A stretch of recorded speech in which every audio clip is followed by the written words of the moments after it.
નમસ્કાર, to the ટોપિકમાં આપનું સ્વાગત છે। આપની સાથે હું છું ભક્તિ રાજગોર। આજે આપણે વાત કરવાની છે મોંઘવારી ઉપર લગામ ક્યારે આવશે, કારણ કે શાક માર્કેટમાં ટામેટાના ભાવે તો સદી વટાવી દીધી છે। ટામેટાને હાથમાં લેતા પહેલા ગૃહિણીઓને 100 વાર વિચાર કરવો પડે એ પ્રમાણે ટામેટાના ભાવ જોવા મળી રહ્યા છે। તો સામાન્ય લોકોના થાળીમાંથી, દાળમાંથી અને શાકભાજીમાંથી ટામેટા તો ગાયબ જ થઈ ગયા હોય તેટલી હદે ટામેટાના ભાવમાં વધારો જોવા મળી રહ્યો છે। ટામેટા પ્રતિ કિલોએ 100 રૂપિયાએ પહોંચી ચૂક્યા છે, તો તેની સાથોસાથ આદુના ભાવ તો આસમાનને આંબી ગયા છે। 60 થી 80 રૂપિયા કિલો વેચાતું આદુ હાલ શાક માર્કેટમાં 200 રૂપિયા કિલો વેચાઈ રહ્યું છે। તો મધ્યમ વર્ગના લોકો માટે દાઝ્યા ઉપર દામ જેવી સ્થિતિનું નિર્માણ તો ત્યારે થયું જ્યારે આજે ખાદ્ય તેલના ભાવમાં પણ વધારો નોંધાયો છે। ત્યારે સામાન્ય જનતા સતત મોંઘવારીમાં પીસાતી જઈ રહી છે। મધ્યમ વર્ગના પરિવારને હવે ઘર ચલાવવું ખૂબ જ મુશ્કેલ બન્યું છે। એવા સમયે ખાદ્ય તેલના ભાવમાં જે વધારો થયો છે તે વધારો દાઝ્યા ઉપર દામ સમાન હાલ તો મધ્યમ પરિવારને લાગી રહ્યું છે।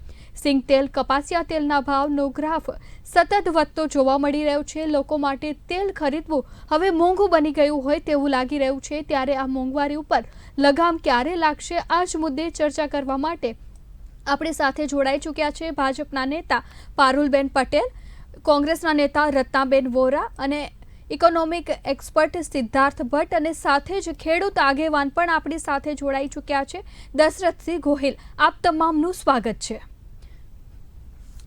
સૌપ્રથમ દશરથસિંહ, હું આપની પાસે આવવા માંગીશ અને હું એ જાણવાનો પ્રયત્ન કરવા માંગીશ, કારણ કે શાકભાજીના ભાવ એક બાજુ આસમાનને આંબી રહ્યા છે, ખૂબ જ ઊંચા શાકભાજીના ભાવ જોવા મળી રહ્યા છે, તો બીજી બાજુ ખેડૂતોને ભાવ નથી મળતા, તેના લીધે પરેશાન જોવા મળી રહ્યા છે। આ વિપરીત પરિસ્થિતિ કેમ સર્જાઈ છે?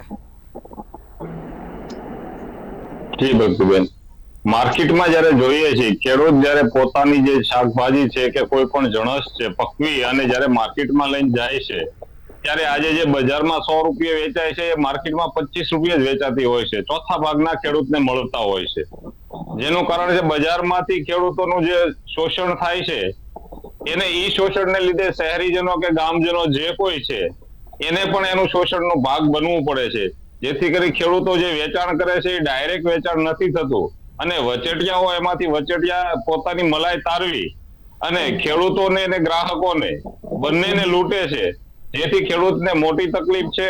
અને ખેતી જણસમાં આવું ક્યારેક જ બનતું હોય છે કે થોડા ઘણા ભાવ ઊંચા મળતા હોય છે, બાકી ખેડૂતને પોતાની મહેનતના પૈસા તો મળતા જ નથી।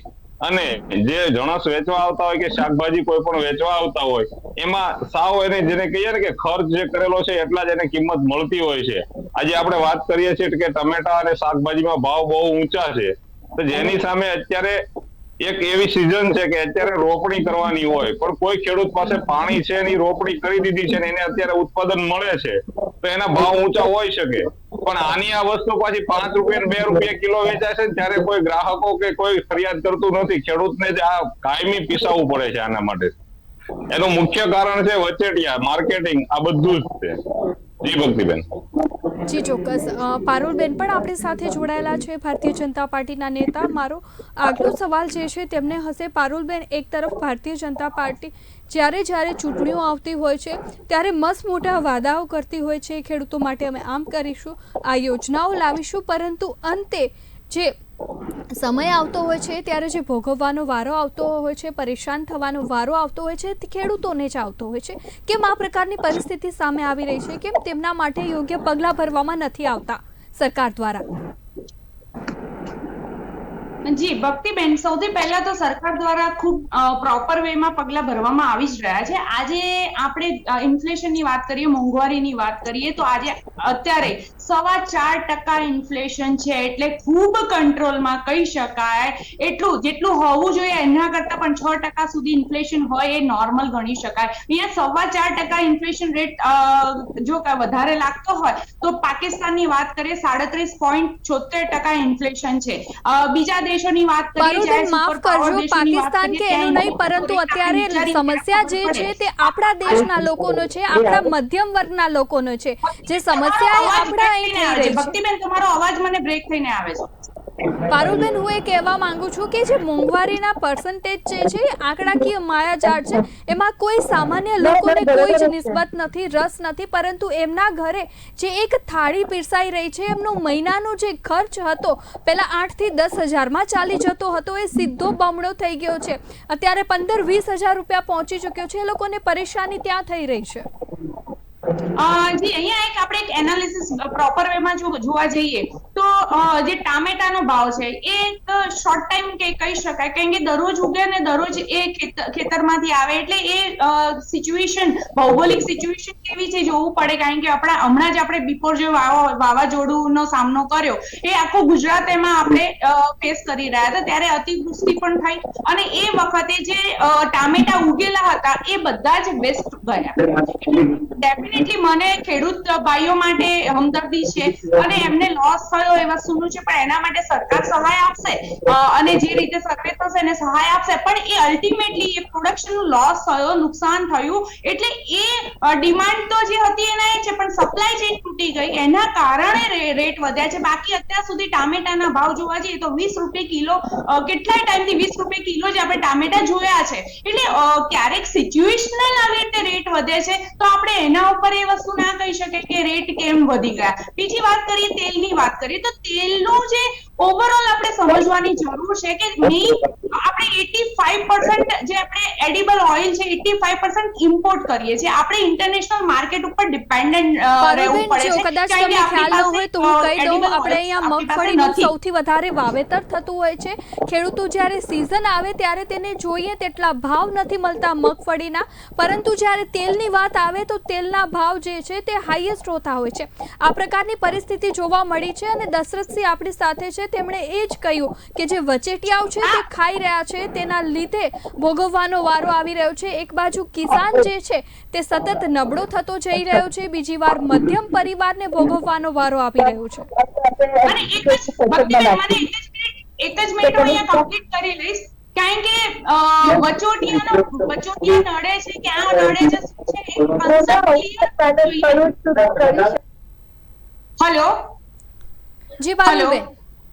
જી, મને એક વાત હું જે કહેવા માંગુ છું એક વાત તમે સાંભળી લેશો તો બધા દર્શક મિત્રોને પણ આ વસ્તુથી ક્લિયર થશે કે તેલના ભાવ કેમ વધ્યા છે, એનું પ્રોપર રીઝન શું છે. વાત કરીએ કે સનફ્લાવર ઓઇલ ક્યાંથી આવતું, તો આપણે ટોટલ 85% ઓઇલ છે ને એ ઇમ્પોર્ટ કરતા હતા, જ્યારે એડિબલ ઓઇલ એ આપણી પાસે અહીંયા નથી બનતું, બરાબર છે. તો 85% માંથી જે સનફ્લાવર આવતું હતું એ સનફ્લાવર યુક્રેન અને રશિયામાંથી આવતું હતું. યુક્રેનમાંથી આવતું હતું 50% અને રશિયામાંથી આવતું હતું 25%. એટલે ઓવરઓલ બધું જ આપણે મેક્સિમમ આપણે 70-75% જેટલી ઇમ્પોર્ટ જે હતી એને યુદ્ધના કારણે આખો વિરામ લાગી ગયો.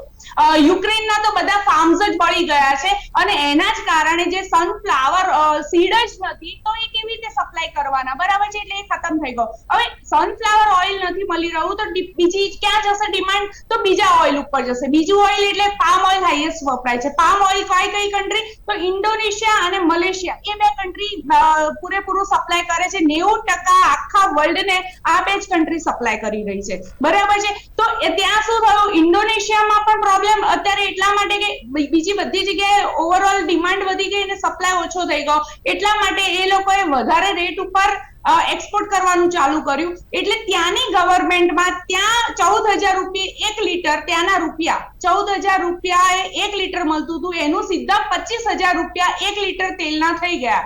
એટલા માટે ઇન્ડોનેશિયાની ગવર્મેન્ટે બેન મૂકી દીધું કે તમે લોકો હવે એક્સપોર્ટ બંધ કરી દો, કોઈએ એક્સપોર્ટ નથી કરવાનું, જેથી કરીને પોતાની કન્ટ્રીમાં ભાવ અંકુશમાં રહે.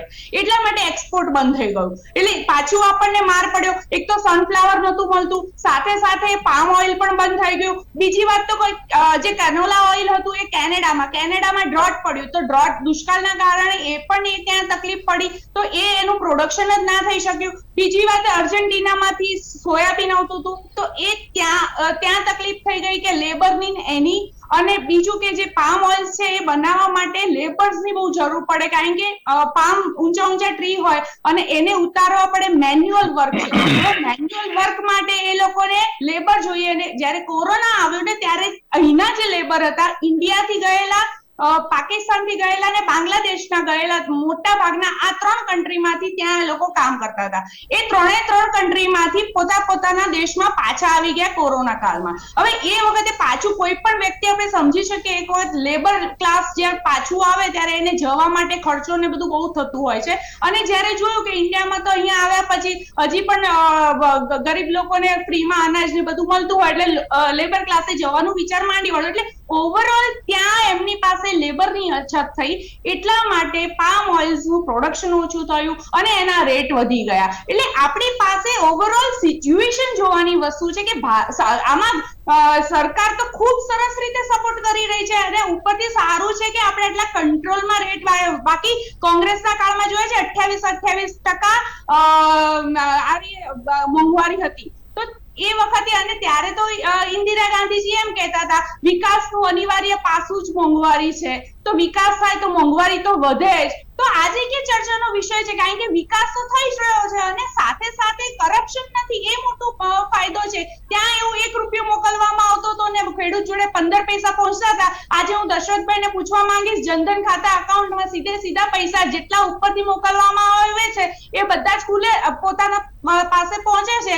અને પહેલા જનધન ખાતા અકાઉન્ટ ક્યારે વિચાર્યું હતું કે દરેક ગરીબ પાસે કે દરેક ખેડૂત ભાઈઓ પાસે હશે? ના, કારણ કે ત્યારે ખોલવા દેવામાં જ નતા આવતા, કારણ કે વચ્ચે ખાવા હોય છે. અને પહેલા મોદી સાહેબે આવીને સૌથી પહેલા શું કામ કર્યું? તો જનધન ખાતા 50 કરોડ લોકોના જનધન ખાતા ખોલેલા છે કે જેથી કરીને કોરોના કાળમાં પણ પૈસા મળી રહ્યા છે, ડાયરેક્ટ બેનિફિટ મળી રહ્યો છે, ચાહે રાશનની વાત હોય તો પણ મળી રહ્યું છે, બધી જ વસ્તુ ફેસિલિટીઝ આજે મળી રહી છે. તો એ ખાલી ને ખાલી ભારતીય જનતા પાર્ટીના કારણે મળી રહી છે. અને આપણે જોયું છે કે ભારતીય જનતા પાર્ટીને આજે ડે બાય ડે આજે વિશ્વમાં ડંકો વગાડી રહ્યા છે. મોદી સાહેબ હમણાં જઈને આવ્યા તો વિશ્વના લોકો, વિશ્વના બીજા સુપર પાવર પ્રેસિડેન્ટ લોકો શું કહી રહ્યા છે એ આપણે સમજીએ તો પણ આપણને ખબર પડે કે આજે ભારત ક્યાં છે. પહેલા ખાલી થર્ડ વર્લ્ડ કન્ટ્રી તરીકે ઓળખવામાં આવતું હતું, પછાત દેશમાં ભારત આવતું હતું. આજે એક રિસ્પેક્ટથી ભારતને જોવામાં આવે છે અને જ્યારે જરૂર પડે ને ત્યારે ભારતની સામે હાથ ફેલાવવામાં આવે છે. જ્યારે કોરોના કાળમાં વેક્સિનની જરૂર પડી હોય તો સૌથી પહેલા જે સપ્લાય કર્યો છે પૂરેપૂરા ભારતમાં કર્યા પછી કેટલા બધા કન્ટ્રીઓને સપ્લાય કર્યો છે. એટલે ઓવરઓલ ભારત ખાલી સુપર પાવર નહીં પણ વિશ્વગુરુ બનવા તરફની આગળ વધી રહ્યું છે. જી ભક્તિ. જી ચોક્કસ, ભારત વિશ્વગુરુ બનવા તરફ આગળ વધી રહ્યું છે, પરંતુ રાજ્યમાં જે રીતે મોંઘવારી જોવા મળી રહી છે, ન માત્ર રાજ્ય પરંતુ સમગ્ર દેશમાં ભાવ કૂદકે ને ભૂસકે વધી રહ્યા છે, તેના લીધે મધ્યમ પરિવારને પીસાવાનો વારો આવી રહ્યો છે. ત્યારે આપણી પાસે એક્સપર્ટ પણ જોડાયેલા છે, એમની સાથે પણ વાત કરવાની કોશિશ કરીશું. સિદ્ધાર્થભાઈ, જે રીતે આ મોંઘવારી વધી રહી છે અને તેની ઉપર કંટ્રોલ કેમ નથી લગાવી શકતી સરકાર?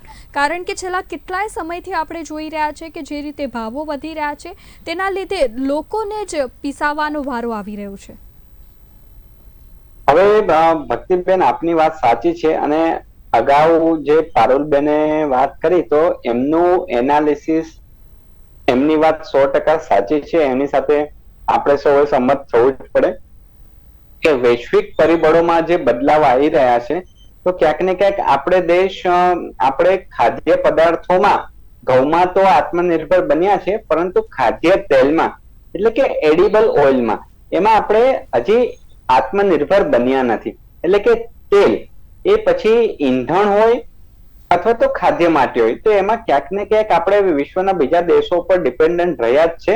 એટલે એના મુદ્દે કંઈક આપણે રસ્તો સરકારશ્રી વિચારતી જશે અને સૌ સમાજના આગેવાનો વિચારી જ રહ્યા હશે. પરંતુ 75 વર્ષ પછી પણ જો આપણે ખાદ્ય તેલમાં આત્મનિર્ભર ના હોઈએ તો વિકાસ કઈ તરફ થઈ રહ્યો છે એ આપણે વિચારવું પડે. પેટ્રોલિયમ મુદ્દે તો આપણે સમજી શકીએ છીએ કે ક્યાંક ને ક્યાંક મિડલ ઇસ્ટ ગલ્ફના નેશન સાથે આપણે ડિપેન્ડન્ટ છે, કારણ કે કુદરતી સંસાધનો કહેવાય. પરંતુ જે કપાસના ભાવમાં જે વધારો, કપાસિયા તેલમાં વધારો થયો, સિંગ તેલમાં વધારો થયો, તો એમાં અગાઉના વક્તાની પણ વાત સાચી હતી કે ક્યાંક ને ક્યાંક સંગ્રહખોરી પણ એક પરિબળ હોય છે.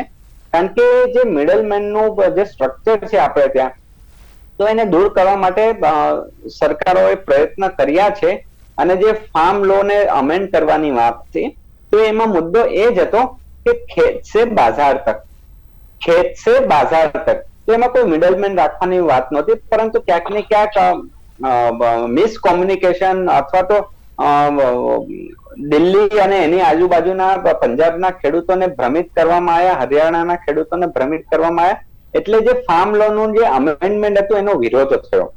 તો હવે 75 વર્ષમાં આપણે જોયું કે કૃષિનો વિકાસ દર 4%, 4.5% સિંગલ ડિજિટ થી વધતો નથી.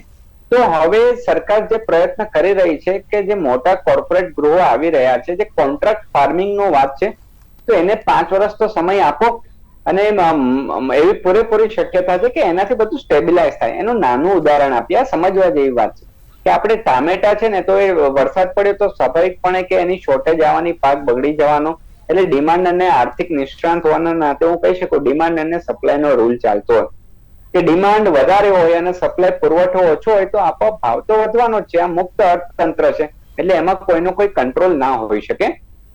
પરંતુ એને જો આપણે પ્રોસેસ કરીએ તો એ process food industry cold storage બનાવી રાખ્યા હોય, જેમ બટેકા આપણે કોલ્ડ સ્ટોરેજમાં મૂકી રાખીએ છીએ, તો આવી રીતે આવા જુદા જુદા શાકભાજીઓ, ફળફળાદી પણ કોલ્ડ સ્ટોરેજમાં મૂકવા જોઈએ. એટલે જે આવા આકસ્મિક સંજોગો આવે કે કુદરતી પરિબળો હોય, વિપર્યયો, વાવાઝોડું આવે, દુષ્કાળ આવે, કે અતિવૃષ્ટિ આવે, તો ત્યારે આ જે કોલ્ડ સ્ટોરેજમાં માલ આપણે સાચવી રાખ્યો હોય તો એ આપણને એ ઉપયોગી નીવડે.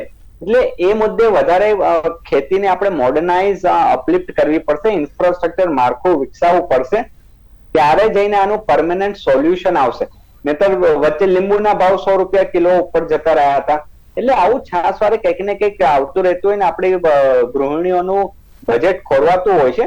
એટલે આમાં નીતિ વિષયક નિર્ણયો લેવા પડશે. નીતિ વિષયક નિર્ણયો સરકાર તો એના લેવલથી પ્રયત્ન કરે જ છે. મોદી સાહેબનું વિઝન તો છે કે ખેડૂતોની આવક બમણી થાય, પરંતુ એમાં અધિકારીશ્રીઓ, જે બાબુશ્રીઓ આપણે કહીએ છીએ, તો એમને સંપૂર્ણ ઈચ્છા શક્તિ ધરાવવી પડશે અને પૂરી પ્રામાણિકતાથી કામ કરવું પડશે. ત્યારે જઈને એવી પોલિસીઓ બનશે કે જે લોકોને એક્સેપ્ટેબલ હોય, પ્રેક્ટિકલ હોય. અત્યારે એવી પોલિસીઓ બને છે કે એ પોલિસીનો લાભ લેવા જઈએ તો એ લાભ મળવા પાત્ર હોતો જ નથી, અથવા તો એવી આટીઘૂટીમાં હજી પણ આપણો ખેડૂત ગૂંચવાઈ જાય છે કે એને સરકારી લાભ મળતા જ નથી. એટલે પોલિસી લેવલે હજી થોડું વ્યવસ્થા તંત્ર સુદૃઢ કરવું પડે. અને આપણા જે એપીએમસી છે, એ માર્કેટિંગ યાર્ડ છે, અથવા તો જે શાકભાજીના જે આપણે એકઠા થતા હોય છે, તો એમાં ડાયરેક્ટ ખેડૂતને ત્યાંથી ફાર્મર પ્રોડ્યુસિંગ ઓર્ગેનાઇઝેશન, ખેડૂતો એમની મંડળી બનાવે. જેવી રીતે અમૂલે દૂધ માટે મંડળીઓ બનાવી છે, એવી રીતે શાકભાજી માટે પણ કોઓપરેટિવ સોસાયટીઓ હોવી જોઈએ, અને દરેક ખેડૂતો એ મંડળીના સભ્ય હોય. અને પછી તમે જોવો કે તો ખેડૂતને ડબલ ભાવ મળે. વચેટિયાઓ નાબૂદ થશે, પરંતુ ખેડૂતોમાં એ જે મંડળી બનાવવાની જાગૃતતા છે, એ જાગૃતતા લાવવી જોઈએ. અને સાથે સાથે એગ્રીકલ્ચરને મોડર્ન એગ્રીકલ્ચર ઉપર પણ જવું પડશે. જો ઇઝરાયલ દેશ કે જ્યાં ઓલમોસ્ટ રેગિસ્તાન અને સમુદ્ર છે, અને એ જો ખેતીવાડીમાં આત્મનિર્ભર થઈ શકતો હોય, તો ભારત અને ગુજરાત તો એટલો સમૃદ્ધ પ્રદેશ છે, તો એમાં આપણે આત્મનિર્ભર થવું જ જોઈએ. અને જો 75 વર્ષથી આત્મનિર્ભર નથી થયા ખાદ્ય તેલમાં, તો આપણા માટે, દેશ માટે ખૂબ શરમજનક વાત કહેવાય ને. આપણું વિદેશી હુંડિયામણ બહાર જતું રહેતું હોય છે. એટલે વિશ્વગુરુ બનવા માટેની આ પ્રથમ કન્ડિશન છે કે અન્નનો પુરવઠો આપણા દેશમાં જ હોવો જોઈએ. ભક્તિબેન. જી ચોક્કસ, અન્નનો પુરવઠો આપણા દેશ પાસે એટલો પૂરતો હોવો જોઈએ કે આપણે બીજા ઉપર નિર્ભર ન રહેવું જોઈએ. રત્નાબેન પણ આપણી સાથે છે. રત્નાબેન, શું કહેશો આપ કે જે રીતે મોંઘવારી કૂદકે ને ભૂસકે વધી ગઈ છે, અને આજે શાકભાજી જોવો, ફળફળાદી જોવો, કઠોળ જોવો, દરેક વસ્તુ જે સામાન્ય પરિવારથી લઈને ઉચ્ચ મધ્યમ પરિવારને જરૂર પડતી હોય છે, રોજિંદા જીવન જરૂરિયાતની વસ્તુ છે, તે તમામના ભાવ આસમાને પહોંચ્યા છે, જેના લીધે લોકોનું બજેટ ખોરવાઈ ગયું છે. કેમ લગામ નથી લગાવી શકતી મોંઘવારી ઉપર આ સરકાર? રત્નાબેન, મારો અવાજ આપને આવી રહ્યો છે?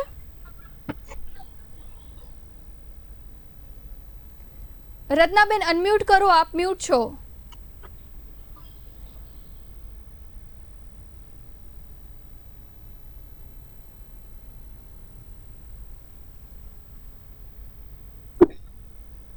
નમસ્કાર, મારી અવાજ આવે છે? જી, એકદમ ક્લિયર છે. બોલો, આપનો પક્ષ મૂકો. ઓકે. અચ્છા, હવે સૌથી પહેલા તો હું આપને એ કહેવા માંગુ છું કે જે વાતો કરી અમારા પારુલબેને ખૂબ સરસ સરસ સુફિયાણી વાતો કરી, કારણ કે એમને તો સરસ એવી ટ્રેનિંગ આપવામાં જ આવે છે. તો એ જે વાતો હતી ને એ વાતો જ હોય છે. અને આજે જે ભાજપની સરકાર છે, ભલે તે ગુજરાતમાં હોય કે કેન્દ્રમાં હોય, દરેકે દરેક ક્ષેત્રે નિષ્ફળ જઈ રહી છે. અને ખાલી મોટી મોટી વાતો અને જુમલાબાજી જ કરવા વાળી સરકાર છે. ને વડાપ્રધાન પોતે પણ ફક્ત ને ફક્ત લોકોને જુમલાબાજી કરે છે અને હથેળીમાં ચાંદ નો હથેળીમાં ચાંદ બતાવવાની જ વાતો કરે છે. અને એટલા માટે મારે કેવું છે કે આજે ગુજરાતની દશા એટલી ખરાબ થઈ ગઈ છે કે આપણે જોયું હશે, આંકડા સામે આવેલા છે, 4 લાખ કરોડ રૂપિયાનું દેવું આજે ગુજરાતના માથે ઉપર છે. દરેક ગુજરાતી 63,000 દેવા સાથે આજે જીવી રહ્યું છે. અને ભાજપ સરકારે દરેકે દરેક વસ્તુમાં જીએસટી લગાવી દીધી છે. પછી એ ખાદ્ય વસ્તુ હોય, દૂધ, ઘી, દહીં જેવી વસ્તુઓમાં જીએસટી છે. છોકરાઓના ભણવાના જે કોપી, પેન, પેન્સિલ કે સ્ટેશનરીનું સામાન હોય એમાં જીએસટી લગાવી દીધું છે. અને આજે કોરોના પછી આપણા જે ગુજરાતમાં જે હાલાત થઈ ગઈ છે, લોકોના ઉદ્યોગ ધંધા બંધ થઈ ગયા છે. અને એમને સબળ કરવા માટે એમએસએમઈ ક્યાંય કામ કરતું નથી. લોનની વાતો થાય છે પરંતુ લોન આપતી નથી. ખાલી મોટા માલે તુજાર જે વેપારીઓ છે કે જે ઇન્ડસ્ટ્રીયલિસ્ટ છે તેમને જ લોન આપવામાં આવે છે. પરંતુ ગરીબ અને મધ્યમ વર્ગ પીસાતો જઈ રહ્યો છે અને રોજે રોજ વધારામાં વધારે પીસાતો જઈ રહ્યો છે. અને આજે આપ જાણો છો કે આપણા પેટ્રોલ, ડીઝલ કેટલા આસમાને પહોંચી ગયા છે. એ જ રીતે ગેસનો ભાવ જ્યારે 450 રૂપિયા હતું તો અમારા સ્મૃતિ ઈરાનીજી દિલ્હીમાં ગેસના બાટલા લઈને પ્રદર્શનો કરતા હતા. પરંતુ આજે 1100 રૂપિયાથી પણ વધીને ગેસનો બાટલો વધી ગયો છે ભાવ.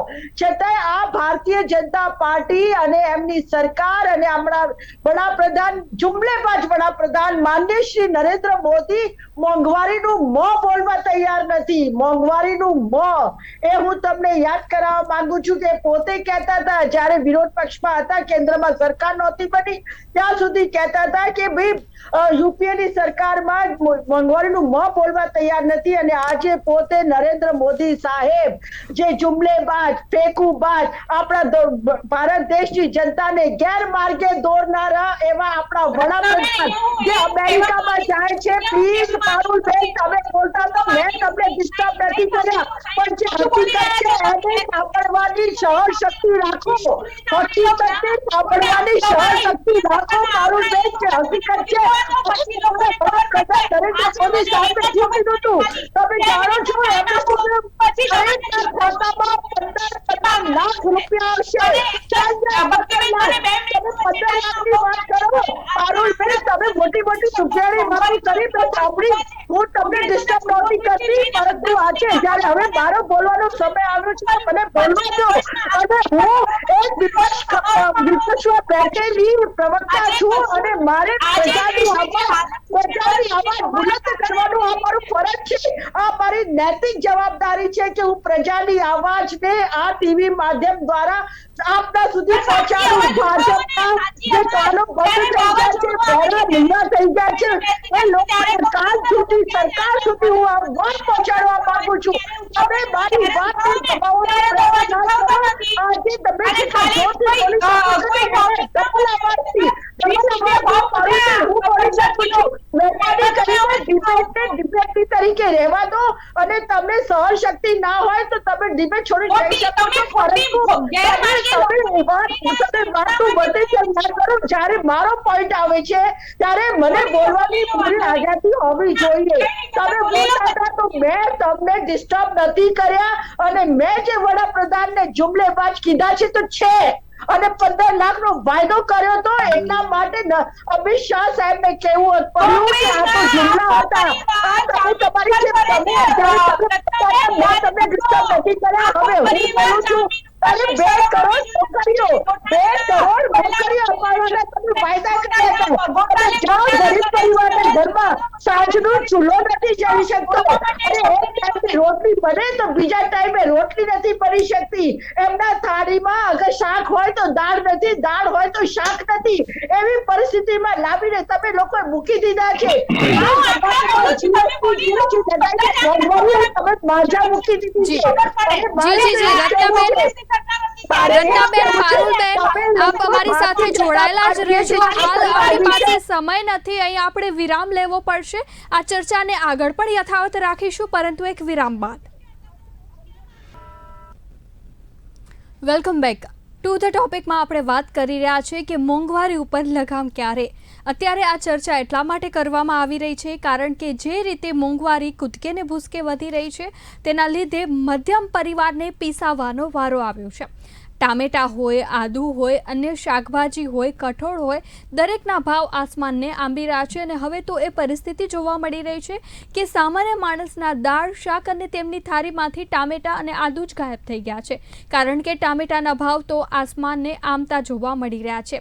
શાકભાજી સહિત તમામ વસ્તુના ભાવ આસમાને આંબી ગયા છે. તો બીજી બાજુ પડ્યા ઉપર પાટું જેવી પરિસ્થિતિ સામાન્ય લોકો માટે ત્યારે સર્જાય જ્યારે ખાદ્ય તેલના ભાવમાં પણ ઉછાળો જોવા મળી રહ્યો છે.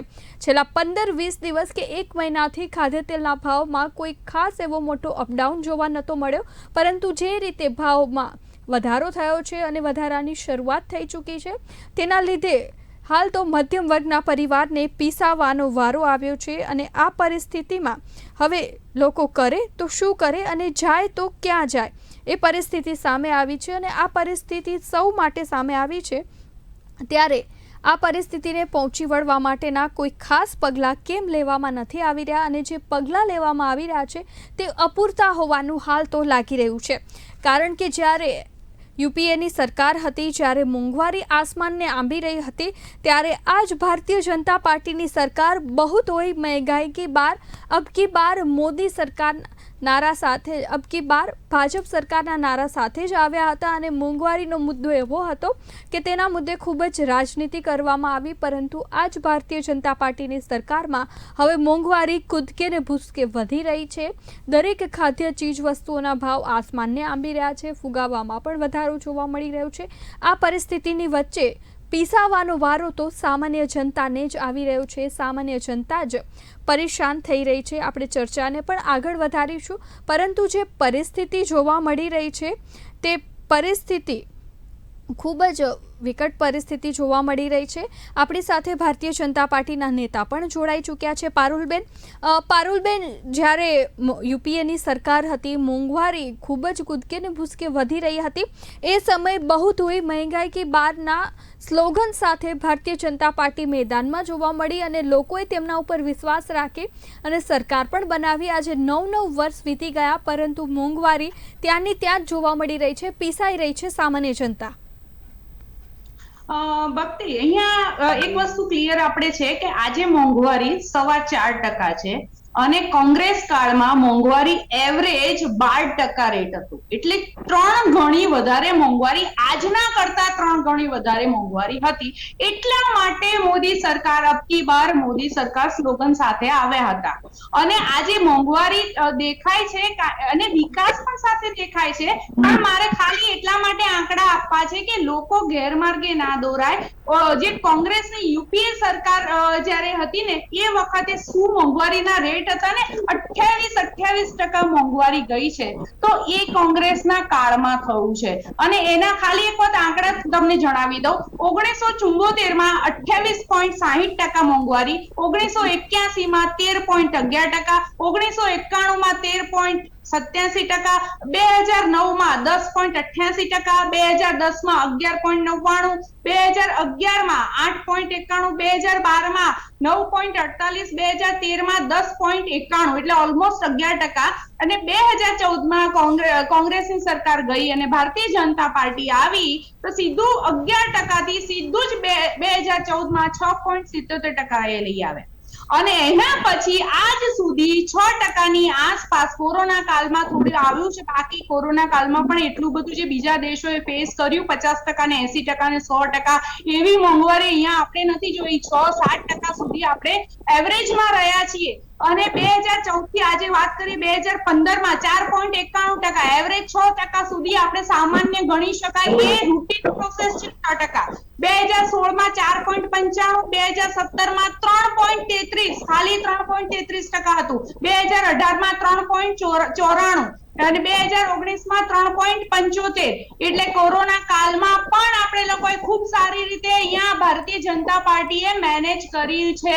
અને 2021 ની વાત કરીએ તો ખાલી 5%, 2 વર્ષ આપણા કોરોના કાળમાં ગયા હોવા છતાં 2021 માં ખાલી 5% મોંઘવારી હતી. અને આજે 4.25% મોંઘવારી છે. જ્યારે યુપીએ ની સરકારમાં યાદ આવશે કે ભાઈ ડુંગળીના ભાવ 521% ભાવ વધ્યો તો, દૂધનો 150% ભાવ વધ્યો તો, ત્યારે યાદ નહીં આવ્યું. અને બીજી વાત કરું તો વિકાસની વાત કરીએ તો તે દશરથભાઈ જોડાયા છે. સૌથી મોટું ઉદાહરણ જનતાને મારે આપવું છે, કારણ કે દશરથભાઈ આજે ડિજિટલ ઇન્ડિયાના મારફતે જોડાયા છે. જ્યારે કોંગ્રેસની સરકાર હતી ને ત્યારે એમ કહેતા હતા કે પેટીએમ કે લોકો ક્યાંથી કરશે, કેવી રીતે ડિજિટલ ઇન્ડિયા શક્ય જ નથી. આજે દશરથભાઈ ગામડામાંથી બેસીને જો ઝૂમ થી જોડાઈ શકતા હોય એ આજે ભારતનું ગર્વ છે. ભારત થોડા વર્ષ પહેલા વિચારી નતું શકતું કે ઘરેથી દરેક વ્યક્તિ, દશરથભાઈ કયા ગામમાંથી બેઠા છે અને જોડાયા છે મને નથી ખબર, પણ દશરથભાઈ પોતે પણ તમે માનશો કે નહીં, આજે તમે ઝૂમ થી જોડાવાનું 10 વર્ષ પહેલા કે 15 વર્ષ પહેલા વિચાર્યું હતું કે આવી રીતે હું પણ જોડાઈશ અને લોકો સાથે હું પણ આવી રીતે ચર્ચામાં ભાગ લઈશ. આ છે ડિજિટલ ઇન્ડિયા, આ છે વિકાસ. ડિજિટલ ઇન્ડિયા તો થયું છે, પરંતુ તેની બીજી બાજુ જો જોવા જઈએ તો મોંઘવારી સતત વધતી જઈ રહી છે. ખેડૂતોનો પણ એ પ્રશ્ન છે કે જે એમએસપી આપવામાં આવી રહી છે તે એમએસપી અમુક વસ્તુ ઉપર જ આપવામાં આવી રહી છે, તમામ વસ્તુ ઉપર નથી આપવામાં આવી રહી. આ વિકાસ દેખાયો કે નહીં તમને? વિકાસ તો જે સમય હતો એમાંય ફરક છે ને આજે ફરક છે, પણ ખેડૂત ત્યાંનો ત્યાં જ છે. ખેડૂતમાં કોઈ ડિફરન્સ આવ્યો નથી. વિકાસ જો છે એટલે જ માટે જે પેલા સિદ્ધાર્થભાઈ હતા ને એમને પરફેક્ટ જવાબ આપ્યો હતો કે જે ફાર્મ લો લાવ્યા હતા ને પરફેક્ટ ખેડૂતો માટે જ બનેલો ફાયદા માટે. જ્યારે ભાજપ સરકાર જ્યારે લાવી હતી કાળા કાયદા, પારુલબેન, ભાજપ સરકાર જ્યારે કાળા કાયદા લાવી હતી તો ત્યારે ભાજપ સરકાર ફાયદા ગણાવતી હતી. જ્યારે મોદી સાહેબે કેન્સલ કર્યા તો એના પણ ફાયદા ગણાવતી હતી. તો બંને સારું હતું. કેન્સલ કર્યું એ પણ સારું અને કાળા કાયદા હતા ત્યારે પણ સારું હતું. તો બંને બાજુ ફાયદા કેમ ગણાવતા? પછી લોકો માન્યા નહીં એટલે શું કરે કે ભાઈ ના કઈ વાંધો નહીં, લોકો માન્યા નહીં એમાં હતું જ નહીં એવું. કારણ કે તમારે ખાલી એમાં હાઇલાઇટ જ કરતા હતા. કારણ કે કાળા કાયદા જે છે એ ખેડૂત માટે સારા હતા જ નહીં અને છે જ નહીં. પણ ત્યારે પણ તમે ફાયદા ગણાવતા હતા. સમીર પાત્રાજી ફાયદા આપતા હતા. જ્યારે બંધ કર્યા તો પણ ફાયદા આપતા હતા. વચોટિયા કાઢવાની વાત હતી, વચોટિયા નીકળી જતા, સીધો બેનિફિટ કોને મળતો? આજે જનધન વચોટિયા નહીં નીકળી જતા, એમાંથી પાંચ ધનિકોને કામ થતું, 5 ધનિક કમાતા એમાંથી. બાકી વચોટિયા અત્યારે જે નાનો માણસ છે એ કમાતો નહીં, ફેરીઓ કમાતો નહીં, માર્કેટિંગ યાર્ડ કમાતો નહીં, પણ 5 જે ધનિકો છે જે 5 ધનિકો જ કમાતા. 5 ધનિકો માટે થઈને કાળા કાયદા આવતા હતા, કોઈ ખેડૂત માટે થી નહોતા. એ ભાઈ ખેડૂત લોક ખૂબ સારો હતો જે સમજી શકે એના ડિટેલમાં. તો કેન્સલ શું કામ કરવો પડ્યો? સરકાર પાસે બધી સત્તા છે તો સરકારને કેન્સલ શું કામ કરવો પડ્યો? ખેડૂત લો સારો હતો તો કોઈને માનવા તૈયાર નતું, કોઈને લેવો નતો, કોઈને સરકારમાં બધી તાકાત છે, સરકાર બધું કરી શકે, સત્તા છે એની પાસે, શું કામ ન કરી શકે? પણ સરકારને પણ પાછળથી ગણાવડાવ્યું હતું. ત્યારે હું પણ એનો હિસ્સો હતો. એસકેએમ માં હું પણ ગયો હતો અને એસકેએમ નો હિસ્સો પણ બનેલો છું. મને ખબર છે કે ત્યાં શું બનતું કેમ થતું હતું. પણ ભાઈ લોકશાહી છે, હવે તમે લોકો ના પાડો તો ખેડૂતોને. તમે હમણાં બેન એમએસપી ની વાત કરતા હતા, ડિજિટલ ની વાત કરો છો. પારુલબેન એક મિનિટ સાંભળો. પહેલા તમે જે ડિજિટલ ની વાત કરો છો 100% ડિજિટલ ભાજપ સરકાર આવી પછી જ છું. અમે એવું નથી કહેતા કે તમે કામ નથી કરતા, વિકાસ નથી થતો, પણ ડિજિટલ છે. ખેડૂતના ખાતામાં 6000 રૂપિયા ઓલમોસ્ટ તમે 75% ખેડૂતોને આપો છો, બરોબર? તો જ્યારે સહાય આપવાની થાય છે તો ખેડૂતોને ઓનલાઈન ફોર્મ શું કામ ભરવા પડે છે? તમારી પાસે ડેટા છે, તમે બધું જ માહિતી છે, તો ખેડૂતોને વારંવાર ચક્કર શું કામ અપાવરાવો છો? તો ડિજિટલ માધ્યમથી જ ખેડૂતના ખાતામાં તમારી પાસે ટોટલ ડેટા છે તો એનાથી આપી દો. ત્યારે તમે સર્વે ના બધા બુકિંગ શું કામ કરો છો? પણ જ્યારે સર્વે કરવાનો હોય ત્યારે તો હવે નુકસાન થયું બિપોરજોય વાવાઝોડું 100% સર્વે થયું. આજે જે માર્ચમાં જે માવઠું થયું હતું, માર્ચના માવઠાના પૈસા આજ દિન સુધી સરકારે પહોંચાડ્યા નથી ખેડૂતોને. લગ્નનું મરણમાં પહોંચે છે. ડિજિટલ 100% છે, પણ લગ્નનું મરણમાં પહોંચે છે. સરકાર પહોંચાડી નથી શકતી. માર્ચમાં માવઠું થયું હતું, એનું બધું જ સબમિટ થઈ ગયું છે, છતાં પણ હજી સુધી ખેડૂતોને પૈસા મળ્યા નથી. ડુંગળીની 2 રૂપિયા સહાય આપી, ભીખ આપતા હોય એવી રીતે, અને એ સહાય આજ દિન સુધી ખેડૂતોને મળી નથી. તો આ કેટલું ડિજિટલ તમારું ક્યાં ફરે છે? કેટલું ડિજિટલ છે? બીજા બધા પણ કેટલા બધા ફાયદા આયુષ્માન કાર્ડ નથી યુઝ કરતા, જલ સે નલ સે જલ આયુષ્માન કાર્ડ અમને હું મારી ખેડૂતની વાત કરું છું. અત્યારે હું ખેડૂત છું. હું તમે જે ડિજિટલ ની વાત કરો છો એ ડિજિટલ ના ફાયદા ગણાવું છું તમને, કે સરકાર ડિજિટલ છે, ચોથે દિવસે પૈસા મળવા જોવે, કેમ નથી મળતા? નહીં, 6 મહિના સુધી રૂપિયો મોકલતો હતો, એમના પ્રધાનમંત્રીએ જ કહ્યું હતું રૂપિયો મોકલીએ છીએ કેન્દ્રમાંથી અને 15 પૈસા પહોંચે છે. તો એ વખતે વધારે ફાયદો દેખાતો હતો કે અત્યારે પૂરેપૂરો રૂપિયો મોકલે ને રૂપિયો પહોંચે એમાં ફાયદો વધારે દેખાય છે? રૂપિયો મોકલે ને રૂપિયો પહોંચે એ વાત અલગ છે. તમે જે ડિજિટલ ની વાત કરી મને, કે તમે ડિજિટલ ગામડામાંથી અત્યારે જોડાયા છો, તો એ ડિજિટલ નો ફાયદો મોટાને જ મળે છે, નાનાને નથી મળતો. ખેડૂતોને ક્યારેય એ ફાયદો મળ્યો જ નથી બેન. ખેડૂત આજે બિચારો છે, બાપડો છે. ખેડૂતની આજે કોઈ તપાસ નથી કરતું ક્યાં શું બને છે. ખેડૂતને આજે મારા વિસ્તારની હું વાત કરું, બીજા વિસ્તારની મને નથી ખબર. ભાવનગર જિલ્લામાં અમે થોડા દિવસ પહેલા ડિબેટ કરી, ત્યારે ભક્તિબેનને ખબર છે, પૂજાબેને લીધું હતું કે 40 દિવસ પાવર નથી મળતો. આ ભાજપની જ્યોતિ છે ને, એમાંય નથી મળતો. તો ખેડૂતોને કેમ ભાઈ શું કરવું? તમને ટમેટા 100 રૂપિયા કિલો ન મળે, એનું કારણ આ છે. બિપોરજોયમાં ફક્ત ટમેટા જ તણાયા, બટેકા નહીં તણાયા, મરચા નહીં તણાયા, કોબીજ નથી તણાઈ, ખાલી ટમેટા તણાયા. એવું નથી. ટામેટા ઈઝીલી બધું ઈઝી છે. શાકભાજી બધું ઈઝીલી બગડી જાય. શાકભાજી કોઈ પણ 24 કલાકમાં બગડી જાય, બટાકા સિવાય. बाकी मैंने जो आपको बताया ना कि मैं आपके लिए पूरा डिटेल समझ के लिख के जज. રત્નાબેન મ્યુટ રાખો તમારું. હા ભક્તિબેન. ભારતીય જનતા પાર્ટીના નેતા દ્વારા, પારુલબેન દ્વારા કે અનેક યોજનાઓ લાવવામાં આવી છે, તેના ફાયદા પણ ગણાવવામાં આવી રહ્યા છે, પરંતુ તે ફાયદા સામાન્ય લોકો સુધી, જન સુધી પહોંચતા નથી અને તેના લીધે આ પરિસ્થિતિ ઊભી થઈ રહી છે. આપ કેટલા અંશે સહમત છો?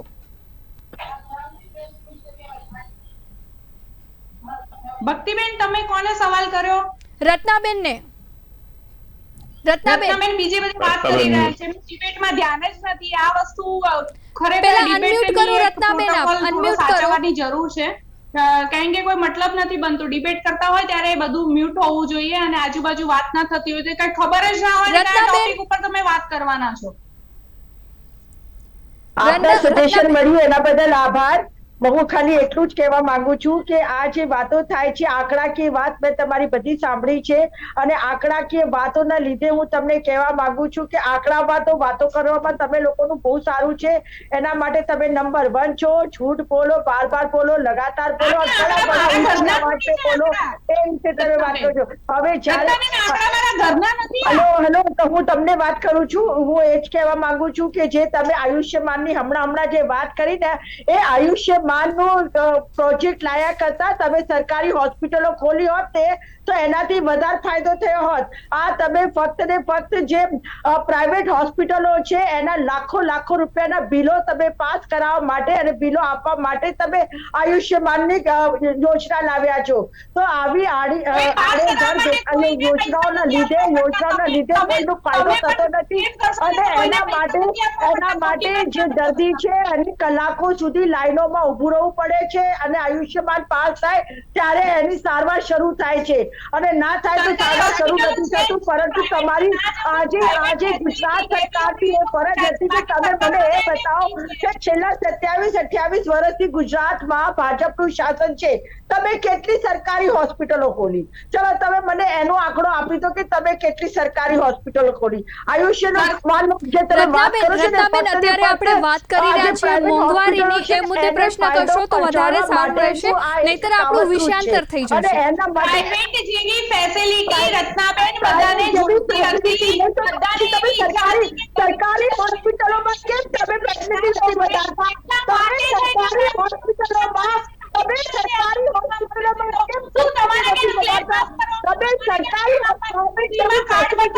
સરકારી હોસ્પિટલોમાં જવાબ આપતા નથી. તમે એક મને જવાબ આપો, તમે ખાલી એટલો જવાબ આપો. હું તમારા માધ્યમથી અને આ ચેનલના માધ્યમથી પૂછવા માંગુ છું કે પ્રાઇવેટ જેવી ફેસિલિટી કોણે ના પાડી છે કે સરકારી હોસ્પિટલોમાં ના હોવી જોઈએ? જો સરકારી હોસ્પિટલોમાં જાય તો એને ઘેટા બકરાની જેમ અંદર પુરાઈ જવું પડે. અને એ શું ઇન્સાન નથી? ગરીબ માણસ જે આયુષ્યમાન કાર્ડનો ઉપયોગ ના કરી શકે તો શું એને સરકારી હોસ્પિટલોમાં જઈને દોજખની જિંદગી, નરકની જિંદગી વિતાવી? તમે સરકારી હોસ્પિટલોનું નામે દશા છો. તમે કેમ સરકારી હોસ્પિટલોની દશા વિચારતા નથી? આજે તમે લાવો છો ને, તમે નવા જે આયોજનો અને પ્રોજેક્ટો લાવો છો ને એના માટે હું વાત કરું છું. આ ત્રણ કૃષિ કાયદા લાવ્યા, હું એની વાત કરું છું. તમે જે 3 કૃષિ કાયદા લાવ્યા, હવે હું એની વાત કરું છું. તમે કોર્પોરેટ ફાર્મિંગ ની વાત કરી અત્યારે સિદ્ધાર્થ ભટ્ટભાઈએ, તો કોર્પોરેટ ફાર્મિંગ આપણા દેશમાં ના ચાલે, કારણ કે આપણા દેશમાં નાના મોટા બધા ખેડૂતો છે.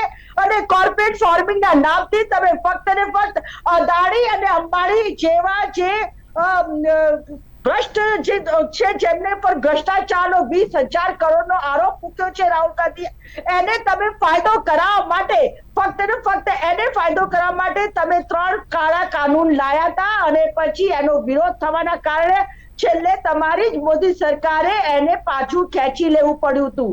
તો એટલે તમે જે વાતો કરો છો ને લોકોના માટે વિકાસની વાતો, હવે વિકાસ ઉપર હું તમને બતાવી દઉં છું કે ગુજરાતમાં અને અમદાવાદમાં તમે જોયું હશે કે ખોખરામાં એક પુલ 45 કરોડના ખર્ચે 50 વર્ષ સુધી ચાલવા માટેની એક તમે પુલ બનાવ્યું. અને એ જ પુલ રત્નાબેન, આપણો વિષયાંતર થઈ રહ્યું છે. મોંઘવારીની માર ક્યારે અટકશે? લોકો ઉપર મોંઘવારી ક્યાં સુધી હાવી થતી રહેશે? એના મુદ્દે આપણે ચર્ચા કરી રહ્યા છે. કારણ કે જે રીતે આ પરિસ્થિતિનું નિર્માણ થયું છે, જે રીતે મોંઘવારી સામે જોવા મળી રહી છે, તેના લીધે સતત જે છે સામાન્ય માણસ તે પીસાતો જોવા મળી રહ્યો છે. અને ખેડૂતો માટે સરકાર દ્વારા યોજના તો બહુ બનાવવામાં આવે છે, MSP સહિતની અનેક યોજનાઓ લાવવામાં આવી છે, પરંતુ તેનો ફાયદો ખેડૂતો સુધી નથી પહોંચી રહ્યો. જી રત્નાબેન, એ તો વાત હકીકત જ છે ને. એના ઉપર તો હું મારી બધી ડિબેટ કરી રહી છું કે ખાલી વાતો થાય છે, પેપરો ઉપર મોટી મોટી યોજનાઓ આવે છે અને યોજનાઓનું કોઈ અમલીકરણ થતું નથી. અહીંયા ખાલી MSME ની જે આપણે ગઠન થઈ હતી અને એના માટે પણ આજે તમે બેંકોમાં જાઓ, લાઈનો લગાવો, ફોર્મ ભરો, પરંતુ બેંક તમને લોન આપતી નથી. તો પછી નાના ઉદ્યોગપતિ હોય કે નાના દુકાનદાર હોય કે નાના વ્યક્તિ હોય, એ કેવી રીતે પગભર થાય? આજે સબકા વિકાસ और સબકા સાથ વાળી વાતો અને સબકા વિશ્વાસ વાળી વાતો છે કે અમેરિકામાં જઈને કહી આવ્યા છે. તમે આવી રીતે ડિબેટમાં ડિસ્ટર્બ કરશો તો હું પણ તમને ડિસ્ટર્બ કરીશ. પારુલબેન, તમે મને ડિસ્ટર્બ નહીં કરો, મહેરબાની કરીને. અગર જો તમે મને ડિસ્ટર્બ કરવા માંગો છો તો હું પણ તમને ડિસ્ટર્બ કરીશ. બાકી આજે તમારા વડાપ્રધાન છે ને, વડાપ્રધાન માનનીય શ્રી વડાપ્રધાન નરેન્દ્ર મોદીજી, એમની અમેરિકામાં શું હાલત થઈ છે તમને ખબર છે. હવે સોશિયલ મીડિયામાં કઈ છૂટું રહેતું નથી. તમે ગોદી મીડિયાના સહારે બહુ જલસા કરી લીધા અને ખૂબ જૂઠું અને અમેરિકામાં શું હાલત થઈ છે સોશિયલ મીડિયા અમેરિકાથી એવા કેટલાય વિડીયો બહાર આવ્યા છે જ્યાં પ્રાઇમ મિનિસ્ટર બદલે crime minister of India, crime minister of India ના પોસ્ટરો લાગ્યા છે. LED ટીવી ગાડીઓ ઉપર લાગીને લોકો નીકળ્યા છે. આજે તમે તમારા જે આપણા દેશના વડાપ્રધાન માનનીય શ્રી નરેન્દ્ર મોદી શું કીધું કે હમારે તો લોકતંત્ર में DNA है. અરે શું લોકતંત્રમાં DNA ની વાત કરો છો? જ્યારથી તમારી સત્તા ભાજપ જ્યારથી તમારી સત્તા આવી છે 2014 થી, ત્યારથી ફક્ત ને ફક્ત હિન્દુ મુસ્લિમ કરીને તમે સત્તા ટકાવી રખાવા માંગો છો। બાકી તમારો કોઈ એજન્ડા નથી ભારત દેશના વિકાસ માટે। અરે મને બોલવાનો પારુલબેન, હવે તમે બહુ બોલ્યા છો, ત્યારે તમે બહુ મને શિખામણ કરી, હવે તમે બોલ્યા સમજી લો કે જ્યારે તમને જ્યારે તમને આ ગરફો બતાવવામાં આવે છે ત્યારે તમને મરચાં લાગે છે, તમને હકીકતની વાત કરવામાં આવે ત્યારે તમારે લાગે છે કે પાકિસ્તાન વારે ઘડિયા શું પાકિસ્તાનથી આપણે શું લેવા દેવા? અરે આ ડિબેટમાં પાકિસ્તાનથી શું લેવા દેવા? પાકિસ્તાન શું અમારો સંપત્તિ થાય છે?